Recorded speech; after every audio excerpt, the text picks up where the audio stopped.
তোমাদের জন্য আজকে একটা নতুন অঙ্ক নিয়ে এসেছি। এই অঙ্কটা staff selection commission, West Bengal public service commission এবং রেলওয়ে রিক্রুটমেন্টের জন্য খুবই ইম্পর্টেন্ট। দেখো প্রশ্নটা কি বলছে, if x to the power 99 plus 1 by x to the power 99 equal to 10 হলে পরে আমার x to the power 99 minus 1 by x to the power 99 এর ভ্যালু কত। এই অঙ্ক পুরো ফিক্স থাকে, কপি পেস্ট থাকে।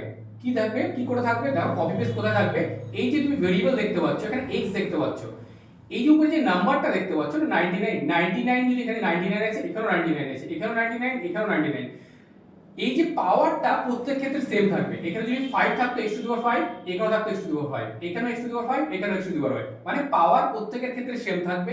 শুধু দেখতে হবে এখানে প্লাসের জায়গায় এখানে মাইনাস দিয়েছে।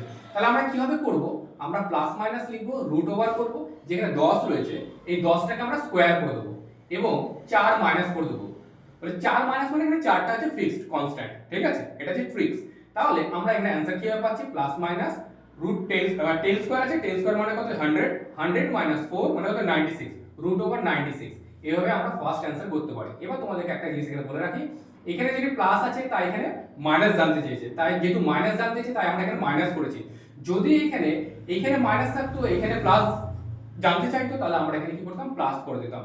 বাকি 4 যা আছে তার ফিক্সডই থাকবে। তাহলে এইভাবে আমরা খুব ফাস্ট করতে পারি।